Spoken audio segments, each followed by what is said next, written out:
Hello dear students. तो आइए बेटा, आज हम अपना चैप्टर मोशन इन प्लेन के कुछ एनसीईआरटी क्वेश्चंस डिस्कस करने वाले हैं। क्लियर है? तो चलिए करते हैं फर्स्ट क्वेश्चन को start. State for each of the following physical quantities if it is a scalar और अ वेक्टर। बेटा यहाँ पर आपको कुछ क्वांटिटीज दे रखी हैं, हमें यह बताना है कि ये स्केलर हैं या वेक्टर हैं। क्लियर? तो चलिए समझते हैं। तो यहाँ पर बेटा देखिए, volume, mass, speed, density, number of moles and angular frequency, ये सभी क्वांटिटीज स्केलर क्वांटिटीज हैं क्योंकि इनकी कोई डायरेक्शन नहीं होती, इनको केवल मेजर किया जा सकता है। अब नेक्स्ट देखते हैं बेटा हम वेक्टर्स। अब आपको पता है एक्सेलरेशन कैसी क्वांटिटी है? Vector. Similarly velocity, displacement and the angular velocity, तो ये सभी कैसी क्वांटिटीज हैं बेटा? Vector quantities, right. तो चलिए सेकंड क्वेश्चन देखते हैं। Pick out the two scalar quantities in the following list. आपको एक लिस्ट गिवन है, यहां से आपको दो स्केलर क्वांटिटीज को फाइंड आउट करना है। अब यहां पर आप देख सकते हैं बेटा, मोमेंटम है, एंगुलर मोमेंटम, फोर्स, ये तो वेक्टर क्वांटिटीज हैं। तो यहां से वर्क एक स्केलर क्वांटिटी है, इसकी कोई डायरेक्शन नहीं होती। और करंट, करंट भी कैसी क्वांटिटी है बेटा? स्केलर क्वांटिटी है। क्लियर? वर्क और करंट ये दोनों ही आपकी स्केलर क्वांटिटी हैं, बाकी सभी क्वांटिटीज कैसी होंगी? Vector quantities. क्लियर है? बाकी तो देखिए जैसे यहां पर है फोर्स, वेलोसिटी, मैग्नेटिक मोमेंट, ये सब आपकी वेक्टर्स हैं। क्लियर? अच्छा, अभी यहां हम बेटा थर्ड क्वेश्चन देखते हैं। क्वेश्चन है pick out any only the vector quantity from the following list. कुछ लिस्ट आपको गिवन है, उसमें से आपको वेक्टर क्वांटिटी निकालनी है। अब यहां पर देखिए बेटा, ऑलमोस्ट क्वांटिटी स्केलर नजर आ रही है, इसमें केवल और केवल एक ही क्वांटिटी वेक्टर है, वो है आपकी इंपल्स। क्लियर है? इसके बारे में आप नेक्स्ट चैप्टर में स्टडी करेंगे, इंपल्स क्या है क्या नहीं है। ठीक है, वो एक वेक्टर क्वांटिटी है, वो अभी हम नेक्स्ट चैप्टर में डिस्कस करेंगे। अच्छा, अब एक क्वेश्चन है, क्वेश्चन नंबर 4।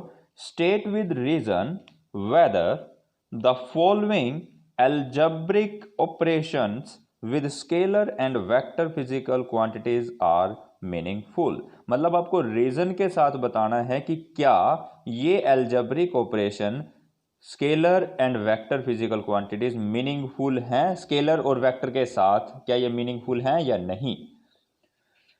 तो फर्स्ट है आपके पास एडिंग एनी टू स्केलर्स। तो देखिए बेटा, only two such scalars can be added with which represent the same physical quantity।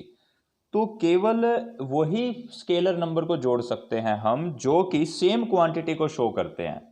ठीक है? अब जैसे मास है, एक बॉडी का मास है 10 kg, एक का 5 kg, तो उन दोनों को ही जोड़ा जा सकता है ना। ऐसा तो नहीं है एक टाइम दे दिया आपको और एक मास दे दिया, है तो दोनों स्केलर, क्या आप दोनों को ऐड कर सकते हो? नहीं कर सकते। हम केवल मास वाली क्वांटिटी को मास वाली क्वांटिटी से जोड़ सकते हैं, टाइम वाली क्वांटिटी को टाइम वाली से जोड़ सकते हैं। क्लियर है?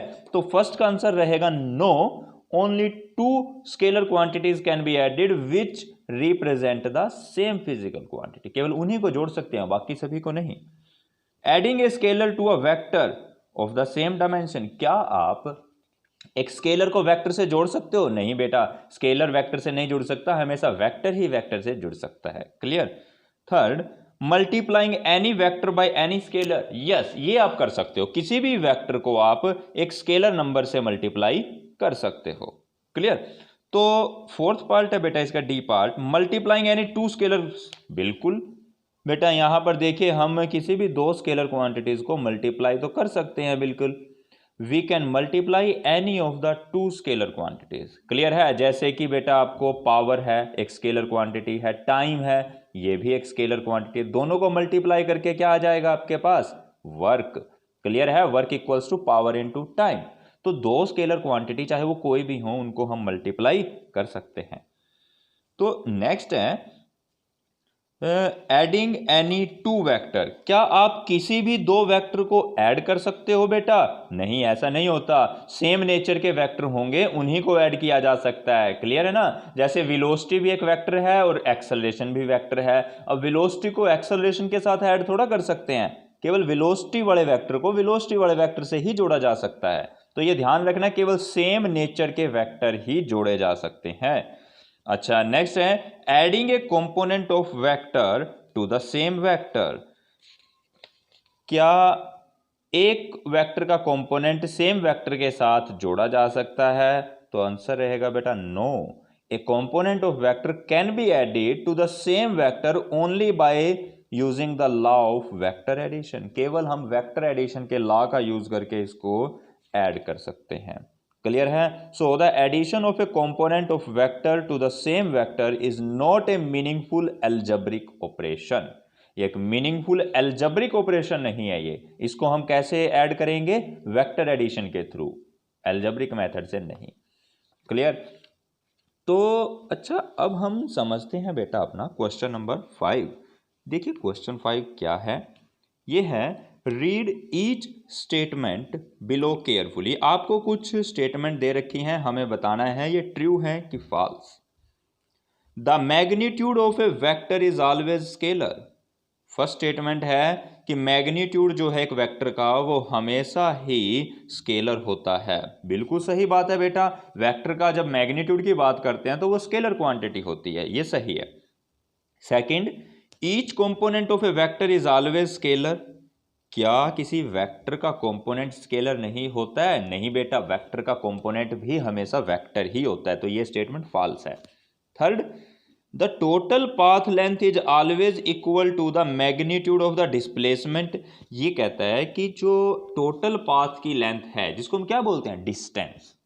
ठीक है ना, total length of the path क्या होती है? डिस्टेंस। कह रहे ये ऑलवेज इक्वल होती है डिस्प्लेसमेंट के? नहीं बेटा, ये फॉल्स है। ठीक है, डिस्टेंस और डिस्प्लेसमेंट केवल तभी इक्वल होते हैं जब स्ट्रेट पाथ में बॉडी ट्रेवल करे, वरना नहीं होते। क्लियर? अच्छा, अब नेक्स्ट पार्ट देखिए इसका।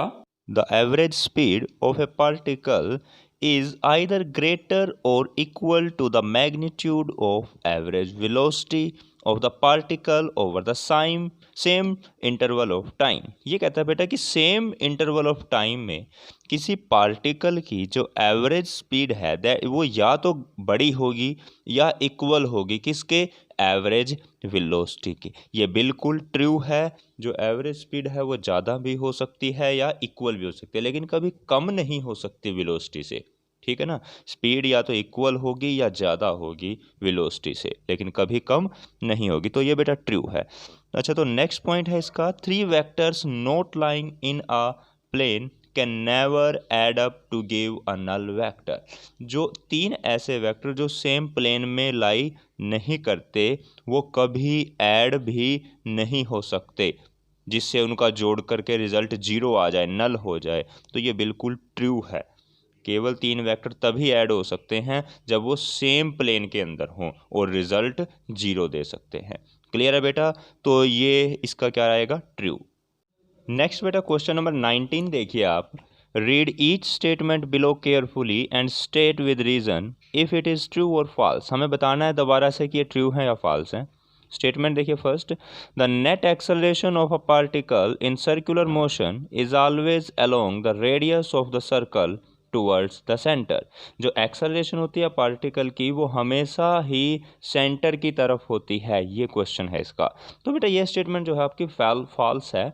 सेंटर की तरफ एक्सेलरेशन कब होती है? जब वो सर्कुलर मोशन में पार्टिकल मूव करता है, only if it is speed is constant. मतलब कि सर्कुलर मोशन में अगर वो कांस्टेंट स्पीड से मूव करता है तभी ऐसा होगा, अदरवाइज नहीं होगा। क्लियर है? तो ये स्टेटमेंट फॉल्स है। तो बी पार्ट है बेटा इसका, the velocity vector of a particle at a point is always along the tangent to the path of the particle at that point. देखिए बेटा जो सर्कल होता है ना, सर्कल में मान लीजिए एक पार्टिकल मूव कर रहा है, तो इस सर्कल में किसी एक पॉइंट पर आप टेंजेंट बना दो, टेंजेंट ड्रॉ करो, तो जो टेंजेंट की डायरेक्शन होगी ना वही उसकी वेलोसिटी की डायरेक्शन होगी। ये बात हमेशा याद रखना। तो ये बिल्कुल ट्रू है। तो एक सर्कल में अगर आपको किसी पॉइंट पर पार्टिकल की वेलोसिटी की डायरेक्शन पता करनी है तो आप क्या करोगे, उस पॉइंट पर एक टेंजेंट ड्रॉ कर दोगे। तो टेंजेंट की डायरेक्शन और वेलोसिटी की डायरेक्शन दोनों ही क्या होंगी? सेम होंगी। क्लियर। तो नेक्स्ट पॉइंट है the acceleration vector of a particle in uniform circular motion averaged over one cycle is a null vector. तो ये कहता है कि एक यूनिफॉर्म सर्कुलर मोशन के अंदर जब हम एक चक्कर पूरा कर लेते हैं तब जो एक्सेलरेशन वेक्टर है वो जीरो हो जाता है, नल यानी कि जीरो। तो ये बिल्कुल ट्रू है बेटा। For any two diametrically opposite points on the circumference the acceleration vector are equal and opposite, hence acceleration vector averaged over one complete cycle. मतलब कंप्लीट साइकिल फिर तो जीरो हो गई ना, कंप्लीट जहां से चले थे हम वहीं पर फिर आ गए, तो टोटल जीरो। तो क्लियर है बेटा। तो आइए अब हम समझते हैं क्वेश्चन नंबर 24। क्वेश्चन है read each statement below carefully and state with reason and examples if it is true और फॉल्स। हमें कुछ स्टेटमेंट्स को पढ़ना है और रीजन और एग्जाम्पल के साथ बताना है कि ये ट्रू है या फॉल्स है। क्लियर। तो a scalar quantity is one that is conserved in a process. एक स्केलर क्वांटिटी वो होती है जो कि एक प्रोसेस में कंजर्व्ड रहती है, यानी कि हमेशा सेम रहती है। ये ट्रू है या फॉल्स? तो ये बिल्कुल फॉल्स है बेटा। एग्जाम्पल देखिए, जैसे काइनेटिक एनर्जी जो है वो इन इलास्टिक कोलिजन में कंजर्व्ड नहीं होती। ये इन इलास्टिक कोलिजन क्या है बेटा, ये आप 4th यूनिट में आपको करवाएंगे हम। क्लियर है। तो लेकिन फिलहाल आप इतना ध्यान रखिए, ये कंजर्व्ड नहीं होती इन इलास्टिक कोलिजन में। क्लियर है। तो ये हो गया फॉल्स। अब नेक्स्ट बी पार्ट है कि ये जो स्केलर क्वांटिटी है can never take the negative values. इसकी कभी नेगेटिव वैल्यू नहीं हो सकती। बिल्कुल गलत है बेटा, फॉल्स। इसकी नेगेटिव वैल्यूज हो सकती हैं स्केलर क्वांटिटी की। जैसे टेम्परेचर है हमारा, टेम्परेचर एक स्केलर क्वांटिटी है लेकिन ये नेगेटिव में भी चला जाता है, माइनस में भी। ठीक है ना, -10 डिग्री सेल्सियस, -20 डिग्री सेल्सियस, तो ये नेगेटिव वैल्यू हो सकती है इसकी। अब सी पार्ट है इट मस्ट बी डायमेंशनलेस, कि जो स्केलर क्वांटिटी है ये डायमेंशनलेस होना चाहिए। ऐसा कुछ नहीं है बेटा, फॉल्स है ये। जैसे कि आपका डेंसिटी है, मास है, ये स्केलर क्वांटिटीज हैं लेकिन इनकी कुछ ना कुछ डायमेंशन है। क्लियर। तो फिर नेक्स्ट पार्ट है इसका, does not very from one point two another point in a space. कहता है कि जो स्केलर क्वांटिटी है वो कभी चेंज नहीं करती एक जगह से दूसरी जगह जाने पर, तो फॉल्स है बेटा। क्लियर है। ये जो पॉइंट है डज नॉट वेरी वाला, ये फॉल्स है। जैसे कि जो डेंसिटी है it very from one point two another point in the atmosphere. Atmosphere में जो डेंसिटी है एक जगह से दूसरी जगह तक चेंज हो जाती है। तो फिर नेक्स्ट है बेटा, जो स्केलर क्वांटिटी है कहता है it has the same value for the observer with a different orientation of the axis. Axis में अगर अलग अलग ओरिएंटेशन करो आप तब भी इसकी जो वैल्यू है वो सेम रहती है ऑब्जर्वर के लिए। तो बिल्कुल सही है। जैसे मास है, ये एक स्केलर क्वांटिटी है, it is measured by the different observer with the different orientation and have the same value। इसको आप कहीं से भी ऑब्जर्व कर लो, मास बॉडी का हमेशा क्या रहता है, सेम रहता है। तो इट इज़ ट्रू। क्लियर है बेटा। तो चलिए बेटा, आज के वीडियो में केवल हम इतना ही समझेंगे, बाकी जो नेक्स्ट कुछ हम अपने क्वेश्चंस हैं एनसीईआरटी के वो अपनी नेक्स्ट वीडियो में करेंगे। क्लियर है बेटा। Okay, bye bye, thank you and have a nice day.